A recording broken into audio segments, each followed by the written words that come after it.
participants has stabilized, we will, I guess, give people a couple more minutes to get in, but I figured in the sake of time and respecting, those of you who are already here, we can go ahead and get started.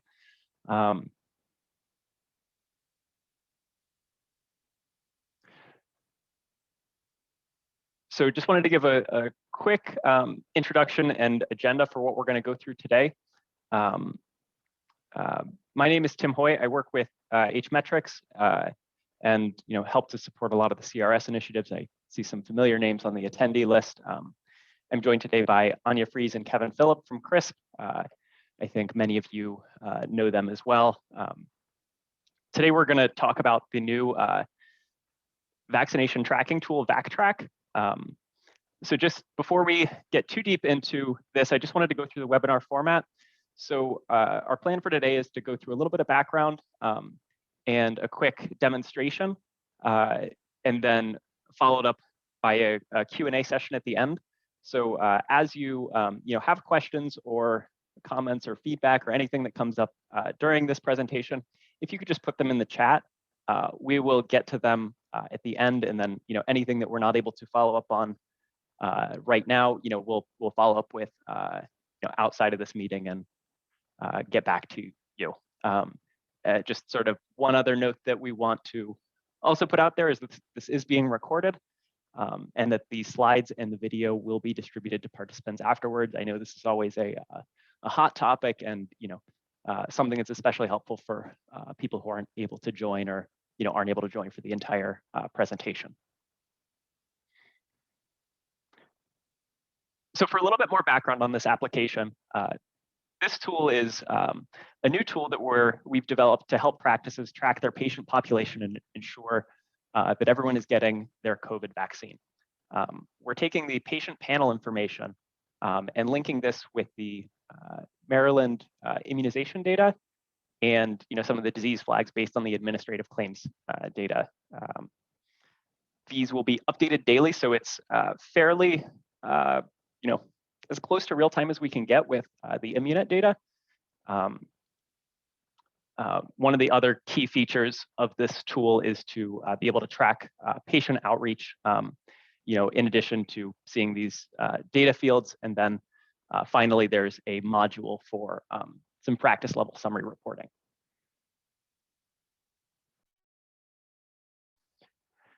So this tool is targeted towards MD-PCP practice users and CRS ENS panel users right now. I think many of you, if you're coming from the MD-PCP world, would already have your year 3 practice role, and so should already have access to your MD-PCP practice. For those of you who already use some of the ENS panel-based reports in the CRS portal would also have access, but for any ENS panels that are not currently being used in the CRS reports, we will need to work to onboard those panels with CRS. To help with getting this onboarding done, please reach out to your CRISP outreach contact or the just support@crisphealth.org email, and they can help to begin this process. To log into the application, it is just accessible through the CRS portal, so many of you already have this credential and multi-factor authentication set up with reports.crisphealth.org, and there's an application link in the public health card. Again, if you have any issues with access to the CRS portal, please reach out to the support email. And with that background, I will switch over to a live demo to go through the application. So just a quick disclaimer that I always like to give at the beginning of these. This is demo data. So sometimes things are a little bit weird and maybe don't make sense or doesn't look quite right. Some of these I'll point out and it'll be fairly obvious. And that again, while it does look like PHI, this is synthetic data, so there are no concerns about any exposure like that. So in terms of general application functionality, the organizations that you are provisioned to will be accessible in this drop-down box here. So currently I'm in a demonstration environment and I only have access to one ENS panel that again is a demo panel. So I only have one option here, but let's say you had access to multiple ENS panels or an ENS panel and an MD-PCP practice. They would be listed here in this dropdown, and you would be able to select both at the same time and get a deduplicated list of your patient panel. The other sort of high-level application functionality is that there's this help button here, which will take you to the user guide, which gives a ton of details as to application functionality and that sort of thing. In addition, we're working on getting some training videos in place for different functionalities as well, and we'll be distributing those videos on this help page as well. And so with that, let's dive into some of the application functionality. So this first view that we're in here is the patient navigator view. Those of you who are MAID users, this may look a little bit familiar, but this is a patient level view that shows all of the patients on your panel, a little bit of demographic information, some vaccine related fields, and then a little bit of information related to disease flags. So as you can see, we've got a sort of summarized vaccination status for each patient. These outreach related fields, which I'll come back to in a second. We have the information for what dates the patient received their vaccine dose, patient age. We have this chronic condition count that's based on the CCW disease flags, again, based on the administrative claims data. So right now that's based only on the HSCRC case mix and CCLF Medicare data for Maryland.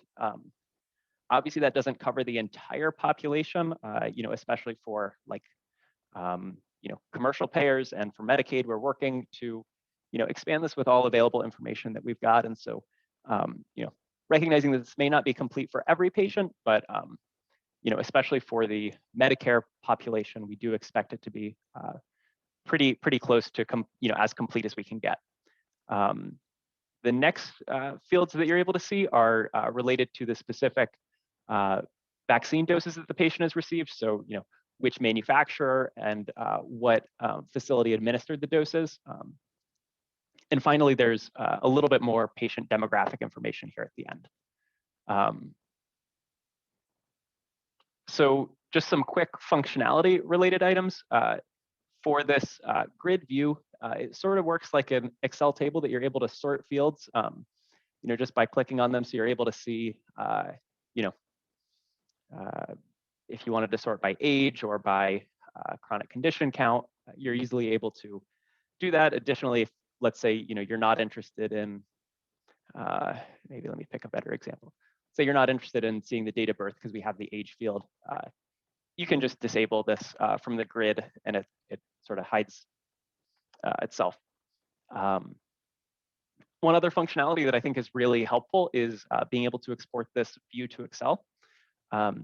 So from any of the filtered views, which we'll get into in a second, you're able to click on this Excel export button, and that will take your current grid state, export it to an Excel file that you're able to connect to another data source offline, or make additional notes in Excel. So coming back to some of this other functionality, one of the things that we know is going to be really important with helping practices to ensure their population is getting vaccinated is to do patient outreach. So we've added these two fields called outreach status and this free text notes field that are user editable. So you can sort of turn this into what I call edit mode by double clicking on the row, and it'll sort of change this view here, and you can select this outreach status field from a drop-down list and add in your free text notes. So the outreach status field has different sort of summary values to kind of say at what state in the outreach process a patient might be at. So for example, let's say you're not able to reach the patient, you could add this flag here if they're vaccine hesitant, whether you are, at what point in the outreach process you're at, whether you've started the outreach or scheduled the doses. I'm not going to read through the entire list, but you can sort of get the idea of, how to use this. So let's say we want to, we called this patient and we're working to schedule an appointment. So we could just update this outreach status to say first dose outreach, and then say, called patient on Feb 9, will call back on the 12th. So we can update this, and it gets saved here. And these values will be available to any user who has this patient on their ENS panel or on their MD-PCP practice. So you're able to see, if someone is sort of being outreached to elsewhere, to be able to make sure that you're not sort of duplicating effort. The next, I think, key functionality that I want to go through is the patient summary view.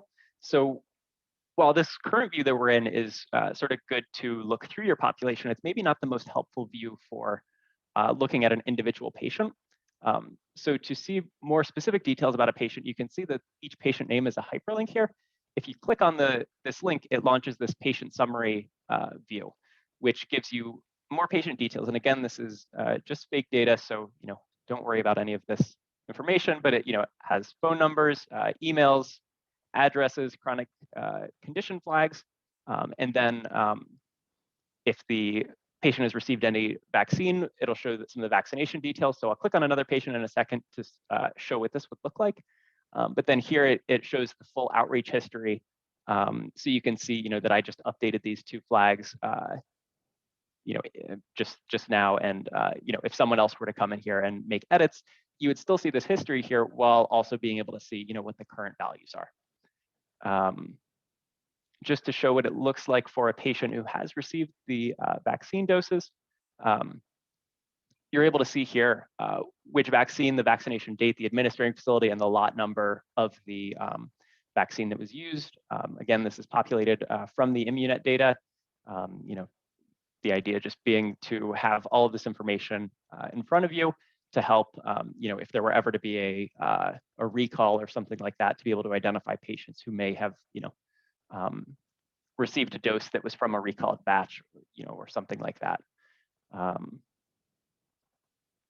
The next key functionality that I want to go through is the filtering workflow. So one of the things that we know is going to be a challenge is because of the vaccine rollout, there are, the staged releases, of the, who's eligible to be vaccinated.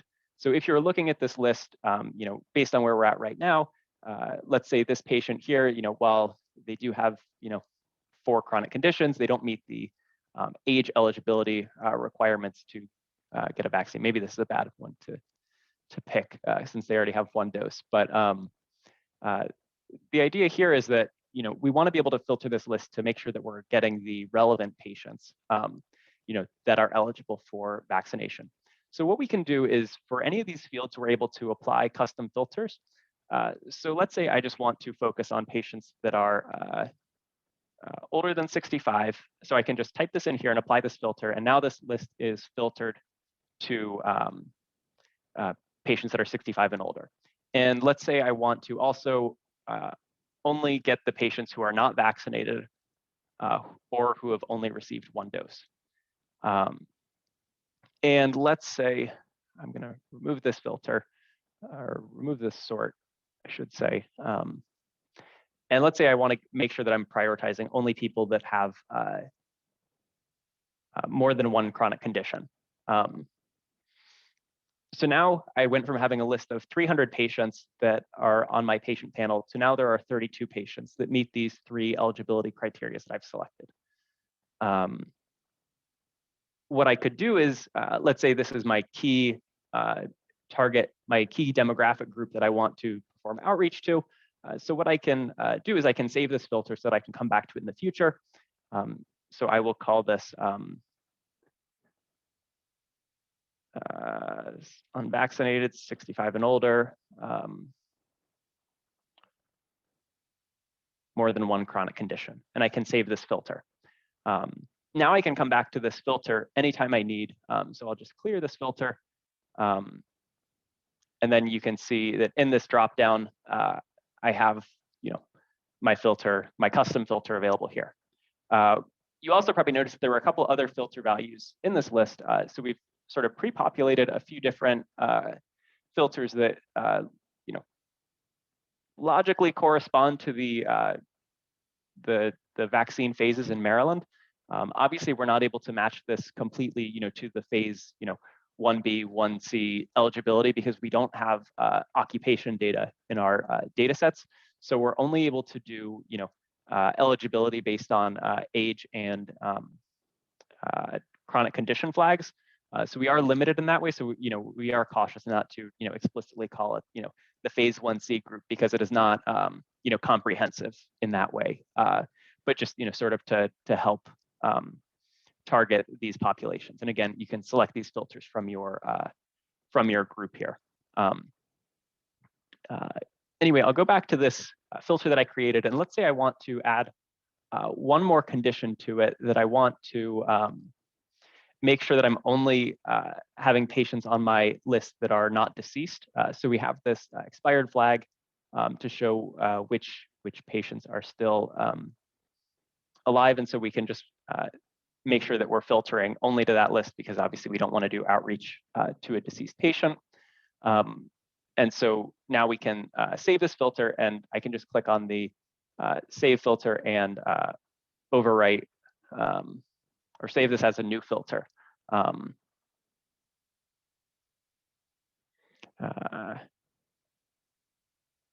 won't keep typing, but you can save it and keep your complete list of filters here.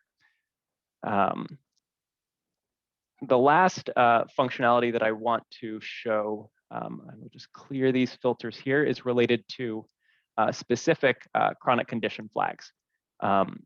So in this grid UI, we focus primarily on chronic condition count, but let's say you wanted to target specifically, let's say your diabetes patients.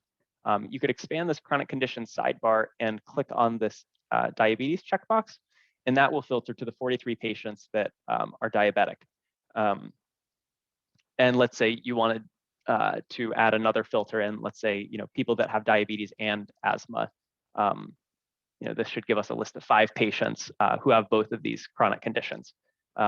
Just, another way to be able to slice your population to make sure that you're able to target the population of interest. So those are some of the key functionalities on the Patient Navigator module. I'm going to switch over now to do a quick run through of some of the summary reports. So this first report is just the simple vaccination summary. And this looks a little bit goofy, obviously, because it is a fake panel that is vaccinated at a very high rate relative to what the current vaccination rates in the state are.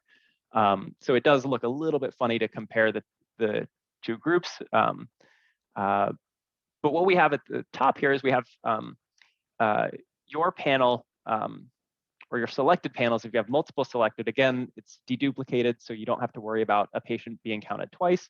And you're able to compare it by overall vaccination summary rates or by age group. And you're able to compare this to the reference group of your choosing. So right now it's limited to the entire state. But let's say you are a practice in Montgomery County. You would be able to select in this drop down here that you want to change your reference group to Montgomery County, and it will refresh the report so you can compare to your geographic area. Let's say you are an MD-PCP practice and you want to compare to all MD-PCP practices. You would again be able to make this selection and be able to be compared to a relevant peer group. And finally, at the bottom here, we have breakdowns by gender, race, and ethnicity, so you can see how you are vaccinating within your patient population, broken down by these different demographic groups. The next report is sort of similar to the first report, but it is helpful to highlight or to better highlight disparities in vaccination. So the presentation is sort of similar, but instead of being side-by-side bars, it's a stacked bar that'll always add up to 100, so you're able to more easily compare across demographic groups. So as we know, the current vaccine rollout is targeted right now towards primarily frontline healthcare workers and the older population now. So it you would maybe expect to see these spikes as they are, that the working population is vaccinated at a higher rate than obviously the 0 to 19 population, who should have no one vaccinated at this point, or very few people vaccinated at this point. And then again, the older population again would be vaccinated at a higher rate. But looking at gender here, you wouldn't expect to see those same type of disparities between men and women. You would expect that men and women would be getting vaccinated at roughly similar rates. So maybe this is something that your practice would want to look at. Again, this is dummy data, so it's not worth trying to understand exactly what's happening here.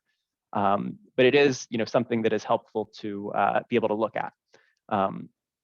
One of the other key things is also to make sure that there is equitable distribution by race and ethnicity, and make sure that all groups are getting good access to the vaccine. And so again, you can see in this demo panel that the Hispanic population is getting vaccinated at a much lower rate than your non-Hispanic population, and that would be something that you would want to make sure that you're able to improve your outreach efforts on. The final report is sort of a timeline, or what I call a burn down chart of being able to look at your entire patient population over time and see what their vaccination status is and how that's changing over time. So to be able to see when the phase 1C gate or the phase 2 gate is reached, you would maybe expect to see a change in some of your population would be eligible for the vaccine, and so you might see an increase in your population getting vaccinated, or things like that. So you're able to see how you're making progress over time, or if your progress is stalling. Just sort of a helpful view at a summary level to track and make sure that you're continuing to make steady progress for vaccinating your population. And with that, and I guess one last remark is that all of these reports, like many of our other CRS reports, are able to be printed to a PDF or exported as an Excel table with some of these details. And so with that, that concludes the demo, and we can, I guess, now move on to the Q&A. Are there any questions from anyone? So Tim, I had a couple questions come through the chat box. The first one is in regards to access. So you mentioned that MD-PCP practices currently have access to this tool. The question is in regards to CTOs and whether or not they'll receive access. Sure. So right now, we are targeting only the practice users. So what we've been telling the CTO users for now is that they need to get the approval from the individual practices to get credentialed for the specific, in our case, the practice year 3 roles in Log-Once. I know there are some other discussions going on, related to this, and this may change, but for now, that is our current approach. I would maybe defer a little bit to Anya if she's got anything else to add on that. No, I think you captured it, Tim, that at this point, we would like the practices to add the CTOs to have access to view this report. And so the points of contact for the individual MD-PCP practices are able to add the CTO users to view this. Yep. Thanks for that, guys. I think if you're a CTO user and you would like to have access, I think you can reach out to support and we can direct you to the points of contact at your specific practices if you don't know them. And you can get access to the practice tool that way. The next question is in regards to additional fields that could be added to the population navigator. such as contact information, address, email, and cell phone number, as users are using this to kind of coordinate outreach efforts and would like to be able to contact patients. Has there been any thought on adding some values like that? Yeah, that's a good suggestion. Right now, that's only available in the patient summary page, but I think to that point is that can't, that's not included in the Excel export. I think that's great feedback, and we can work to incorporate that in some future changes. Tim, is there any demographic information in the Population Navigator tool right now in terms of county or address that people can filter on? Not right now, no. Again, I think that's a great use case. We can definitely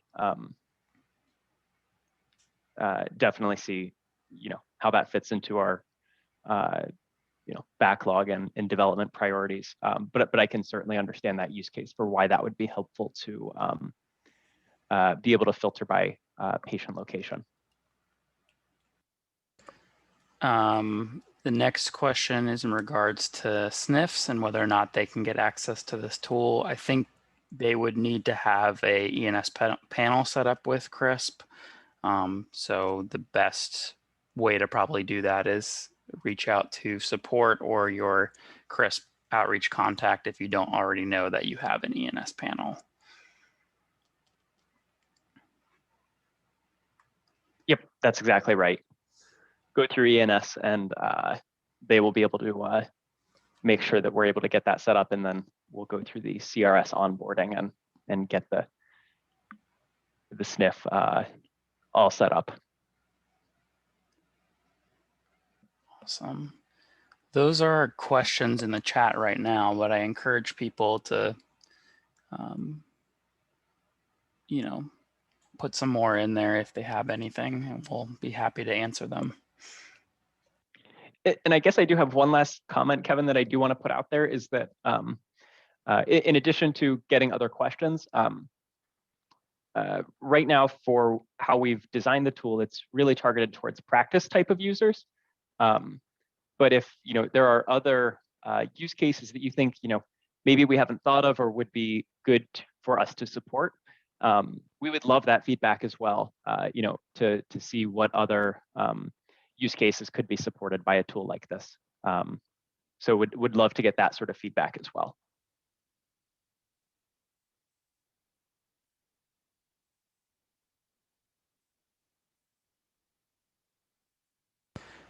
We had a question, Tim, if you could maybe go back to the demo site and show us how we can add the free text again.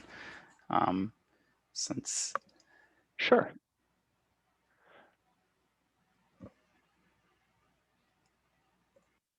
So let me, well, I guess it doesn't matter that I have the filters here.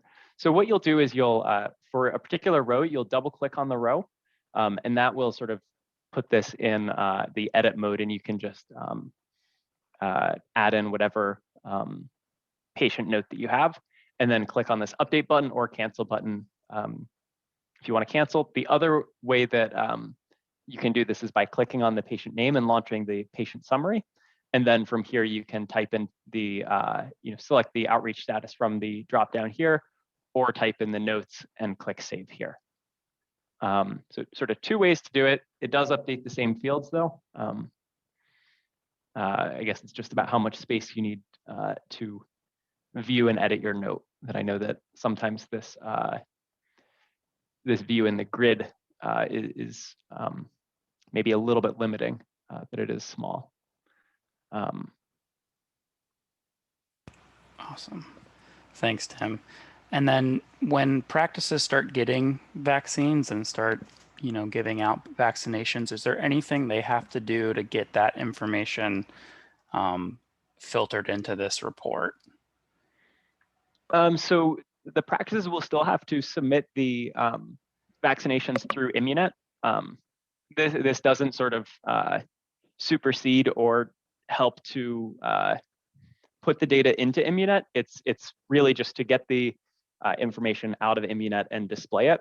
So one thing that, as as practices begin to receive doses and be able to administer them, you may know that you vaccinated someone on Monday, but you don't see it in the in this grid view quite yet because it needs to get processed through Immunet and sort of sent back to us here, which like I said, we are updating this every day based on the Immunet data, so it should only take 1 day. So if the dose is administered on let's say a Monday, and your practice submits this into Immunet on Monday when it happened, this would be refreshed in the report or in the patient navigator for you on Tuesday.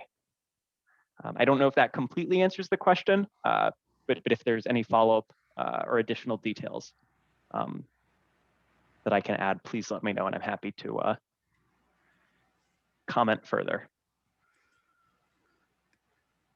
We had a question regarding, how some data might get to Immunet. I'm not sure if our team is the best to answer that question, but the question is, does Prep Mod send to Immunet? But that might be a question that we can have someone follow up with you directly to answer. Yeah, I'm not sure the answer to that one. I would we can follow up with whoever asked the question and make sure to put you in contact with the right person. And then Tim, can you show us really quick while we have this up how to export some of the data here to Excel? Sure. So we can just actually, this is good in a filtered view. You can just click on this Excel export button. It'll give you a disclaimer, which you should be familiar with from some of the other CRS tools. And then the download is occurring. We can just save and open. And so, as you can see, this list is only 5 individuals right now, based on the filter selections that I have. And then you can see that this exported file is also those 5 patients, and then some additional fields. Notably, we've got the chronic condition flags here, and I guess we do have zip code here. It's not filterable from the web application grid, but it is filterable here if needed. But we can certainly add that into the grid as discussed a minute ago.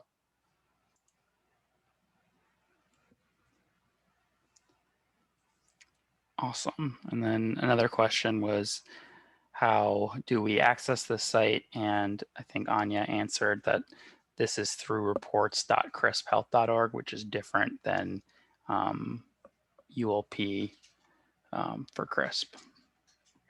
Yes, I can sort of show how this goes if you give me just a second.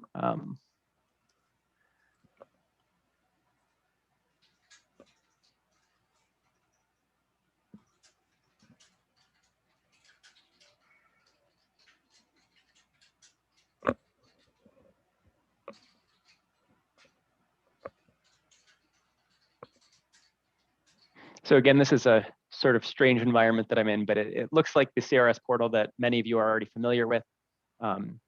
What you'll do is you'll navigate to the public health card, and then you can click on this vaccine tracking service link, and it will launch the application. Awesome. And I think also too, if you go back to that homepage view, you're actually able to favorite that report, so it will appear on your home screen when you log in. Yeah, no surprises that this is one of my favorites. So. All right, well, those are all the questions we have right now. We do have a couple more minutes, so if folks have anything else, feel free to type them out.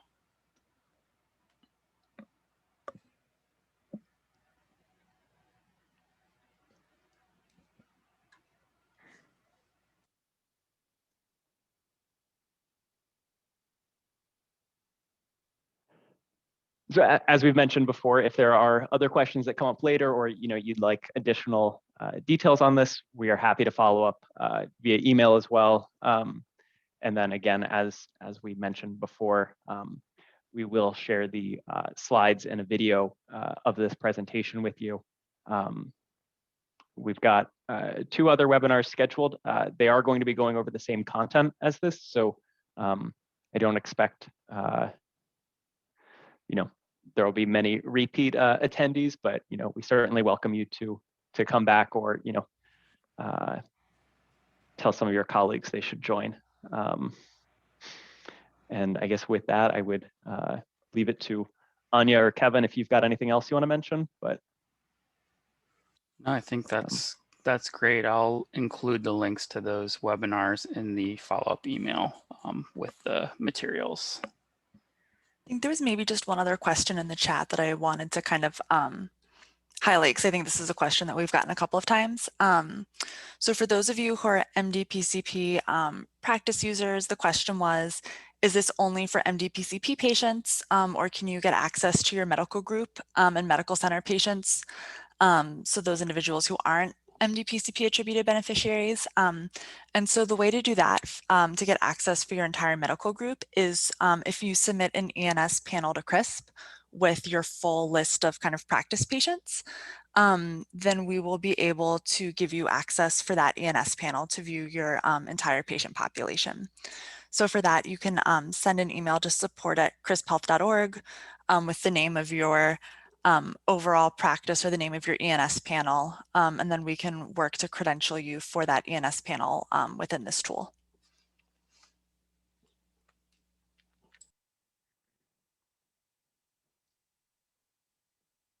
thanks, Anya. That is a very important thing. We expect that many of the MD-PCP practice users will have other patients that they want to include as well.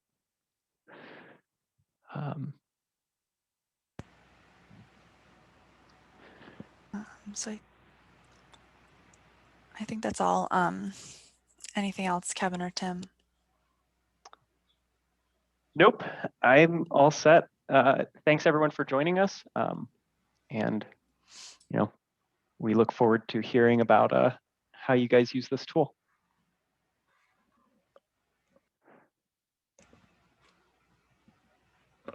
Awesome, thanks.